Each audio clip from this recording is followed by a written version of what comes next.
Si demain tu gagnais 10 fois plus d'argent, tu deviendrais riche? La plupart des gens pensent que oui, mais la vérité est brutale. 80% des gagnants du loto finissent ruinés. Donc le problème n'est pas combien tu gagnes, le problème, c'est comment tu penses l'argent. Et aujourd'hui, on va parler de la mentalité des 1%. Dans cette vidéo, je vais te montrer 6 principes précis que les 1% utilisent pour gérer leur argent différemment. Pas des astuces TikTok, des stratégies mentales et financières concrètes. Reste jusqu'à l'étape 5. C'est celle que presque personne n'applique, et c'est celle qui change tout. Pourquoi ce sujet est vital pour toi? Parce que tu peux travailler dur toute ta vie et rester bloqué au même niveau financier. Le vrai écart entre les classes sociales n'est pas le salaire, c'est la stratégie. Si tu ne comprends pas ça maintenant, tu perds des années, tu perds des opportunités, tu perds des intérêts composés invisibles. Et le pire, tu ne t'en rends même pas compte. Les 1% ne jouent pas le même jeu que toi, et je vais te montrer lequel. La majorité des gens font exactement la même erreur. Ils reçoivent leur salaire, ils paient le loyer, ils paient les factures, ils paient Netflix, ils paient Uber Eats, ils paient tout le monde. Et à la fin du mois, ils regardent ce qu'il reste. Et souvent, il ne reste rien. Maintenant, écoute bien ça. Les 1% font l'inverse total. Quand l'argent arrive, la première personne qu'ils paient, c'est leur futur. Pas leur propriétaire, pas leur opérateur téléphonique, pas Amazon, leur futur. Ça veut dire quoi concrètement? Ça veut dire que l'investissement est automatique. Ce n'est pas émotionnel. Ce n'est pas si je peux. Ce n'est pas quand j'aurai plus. C'est programmé. Imagine ton revenu comme un pipeline. La plupart des gens laissent tout couler vers leurs dépenses. Les riches installent une vanne. Une partie part directement vers des actions de l'immobilier, un ETF, un business, un compte d'investissement. Sans discussion. Stat intéressante, beaucoup d'investisseurs à succès automatisent entre 20 et 40% de leurs revenus, même quand ils ne gagnaient pas beaucoup au début. Pourquoi? Parce que ce n'est pas le montant qui crée la richesse, c'est l'habitude. Si tu attends d'avoir plus pour investir, tu entraîneras ton cerveau à consommer plus quand tu gagneras plus. C'est une règle invisible. Tes habitudes financières grossissent avec ton salaire, pas l'inverse. Je te pose une question simple. Si ton salaire doublait demain, est-ce que ton taux d'investissement doublerait aussi? Ou ton niveau de vie exploserait? Les 1% comprennent une chose fondamentale. La richesse ne se construit pas avec ce que tu gagnes. Elle se construit avec ce que tu gardes et fais travailler. Et plus tôt tu installes ce réflexe, plus le temps travaille pour toi. Parce que chaque mois où tu ne paies pas ton futur, tu finances celui de quelqu'un d'autre. Et l'étape suivante est encore plus stratégique. La majorité des gens ont un réflexe automatique. Il faut que je gagne plus. Plus d'heures, plus de clients, plus de projets, plus de pression. Mais les 1% ne commencent pas par là. Ils commencent par une question différente. Est-ce que je perds de l'argent sans m'en rendre compte? Parce que gagner plus sans optimiser, c'est comme remplir un seau percé. Tu peux verser autant d'eau que tu veux, ça fuit toujours. Les 1% regardent d'abord où part chaque euro. Quel rendement réel j'obtiens? Combien je perds en fiscalité? Est-ce que mon argent travaille efficacement? Ils comprennent que l'optimisation crée un effet levier invisible. Exemple simple. 2 personnes investissent 1 000 € par mois pendant 20 ans. La première obtient 6% de rendement, la seconde obtient 8%. Seulement 2% d'écart, ça paraît insignifiant, mais sur 20 ans, la différence peut représenter des centaines de milliers d'euros. Pas parce qu'elle a gagné plus, parce qu'elle a optimisé mieux. Autre exemple, si tu gagnes 3 000 € par mois et que tu augmentes ton revenu à 4 000 €, mais que ton niveau de dépense augmente aussi, tu n'as rien changé. Par contre, si tu gabes le même revenu, mais que tu réduis 10% de dépenses inutiles et que tu réalloues cet argent vers des actifs performants, tu viens d'augmenter ton taux d'enrichissement, sans travailler plus. Les 1% savent que la richesse n'est pas une course au revenu, c'est une course à l'efficacité. Ils optimisent la fiscalité via des structures adaptées. Ils choisissent des placements avec des frais faibles. Ils analysent les rendements nets, pas bruts. Ils comprennent que chaque petit pourcentage compte. Parce que sur 10, 20 ou 30 ans, les petits pourcentages deviennent énormes. Je te pose une question directe. Est-ce que tu cherches à gagner plus ou à garder plus? Parce que parfois, la vraie progression ne vient pas d'un nouveau revenu, elle vient d'un système plus intelligent. Et l'étape suivante va encore plus bousculer ta façon de penser l'argent. Voici l'erreur la plus répandue. La majorité des gens dépensent pour paraître riches. Les 1% dépensent pour devenir riches. C'est une différence invisible, mais énorme. La classe moyenne achète des symboles, une voiture plus chère que nécessaire, une montre pour impressionner, un appartement au-dessus de ses moyens, un lifestyle Instagram. Le problème? Un symbole te coûte de l'argent chaque mois, un actif t'en rapporte. C'est là que tout change. Un actif, c'est quoi concrètement? Un bien immobilier qui génère un loyer? Des actions qui versent des dividendes? Un business qui produit du cash? Une compétence qui augmente ta valeur sur le marché? Un symbole consomme, un actif produit. Imagine deux personnes qui gagnent 5 000 € par mois. La première finance une voiture à 800 € par mois pour avoir l'image. La seconde investit 800 € par mois dans un actif à 8% de rendement. Sur 10 ans, l'une aura un véhicule usé, l'autre aura un capital qui travaille pour elle. C'est brutal mais réel. Les 1% comprennent que l'argent doit devenir un employé. Chaque euro doit avoir une mission. S'il ne travaille pas pour toi, il travaille contre toi. Et attention, je ne dis pas qu'il ne faut jamais profiter. Les riches achètent aussi du confort. Mais ils le font après avoir construit des actifs solides. Leur luxe est financé par des flux de revenus, pas par leur salaire. Question importante. Quand tu dépenses aujourd'hui, est-ce que tu achètes quelque chose qui prend de la valeur ou quelque chose qui en perd? Parce que beaucoup confondent richesse et apparence. La richesse est silencieuse, l'apparence est brillante. Les symboles attirent l'attention. Les actifs construisent la liberté.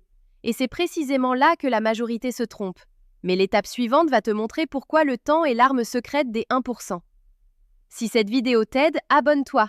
Je publie chaque jour des conseils concrets sur la finance et l'investissement. La majorité des gens vivent au rythme du mois. Fin du mois, salaire, facture, stress, on recommence. Vision courte. Les 1%, eux, vivent au rythme des décennies. Ils ne se demandent pas « Combien je vais gagner ce mois-ci ?» Ils se demandent « Que vaudra cette décision dans 10 ou 20 ans ?» Et ça change tout. Parce que le mois crée l'urgence, la décennie crée la stratégie. Quand tu penses en mois, tu veux des résultats rapides. Quand tu penses en décennie, tu acceptes la croissance lente. Et la richesse est lente. Imagine deux personnes. La première investit 500 € par mois pendant 2 ans, puis arrête. La seconde investit 500 € par mois pendant 25 ans. Devine qui gagne? Ce n'est pas une question d'intelligence, c'est une question de durée. Avec un rendement moyen de 8%, 500 € par mois sur 25 ans peuvent dépasser 450 000 €. Ce n'est pas spectaculaire, mais c'est puissant. Les 1% utilisent le temps comme un multiplicateur. Ils savent que le temps corrige les erreurs. Il amortit les crises. Il absorbe les fluctuations.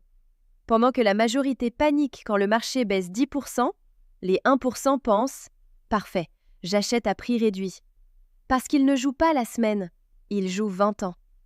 Je te pose une question simple. Quand tu prends une décision financière, est-ce que tu regardes son impact dans 30 jours ou dans 30 ans?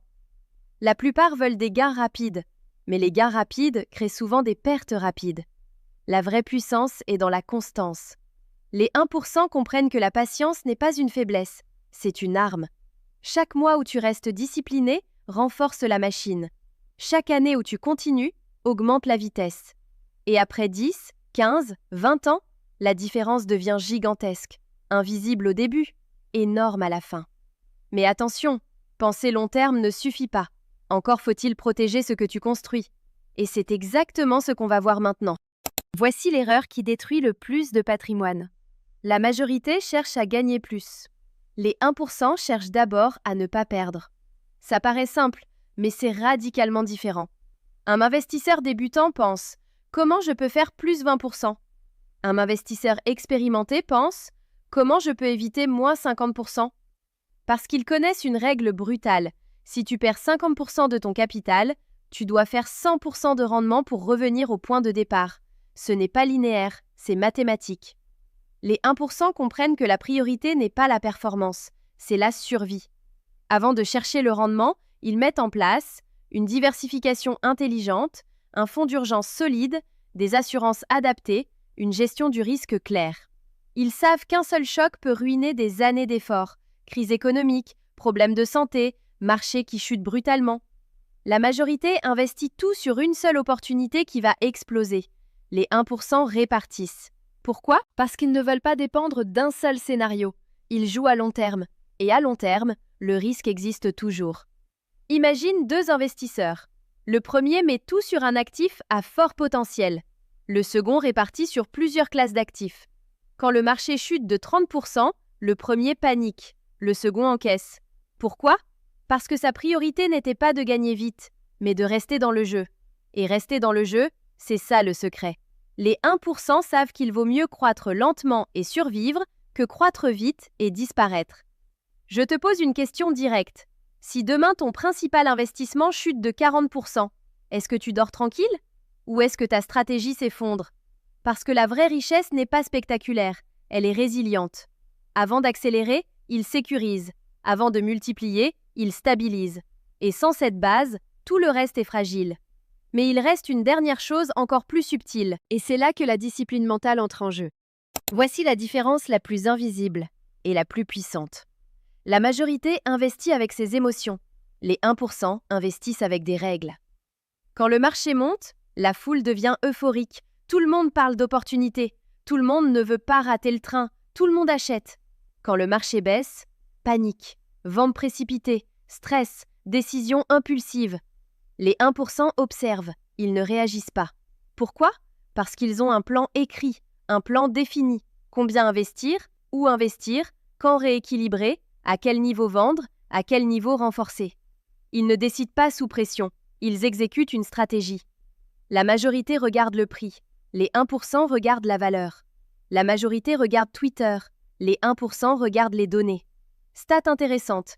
Les études montrent que l'investisseur moyen sous-performe largement le marché, non pas à cause du choix des actifs, mais à cause du timing émotionnel. Ils achètent après la hausse, ils vendent après la baisse. Exactement l'inverse de ce qu'il faut faire. Les 1% comprennent que l'émotion est un coût invisible. La peur peut te faire vendre trop tôt, l'avidité peut te faire acheter trop tard. La discipline, elle, te protège des deux. Je te pose une question simple. Quand ton investissement baisse de 15%, est-ce que tu paniques ou est-ce que tu suis ton plan? Parce que la richesse n'est pas construite dans les moments d'excitation, elle est construite dans les moments d'ennui. Répétez la même stratégie, encore et encore, même quand ce n'est pas spectaculaire. Les 1% savent que la constance bat l'émotion, toujours. Ils traitent l'argent comme un système, pas comme une sensation. Et c'est précisément cette froideur stratégique qui fait toute la différence sur 10, 20, 30 ans. En résumé, ils investissent avant de dépenser. Ils optimisent chaque euro. Ils achètent des actifs. Ils pensent long terme. Ils protègent leur capital. Ils contrôlent leurs émotions. La vraie différence entre toi et les 1% n'est pas ton salaire, c'est ta stratégie. Et maintenant, je te pose la question. Est-ce que tu gères ton argent comme un consommateur ou comme un investisseur? Dis-le-moi en commentaire. Et si tu veux aller plus loin, la vidéo juste ici t'explique comment créer ton premier portefeuille d'investissement intelligemment.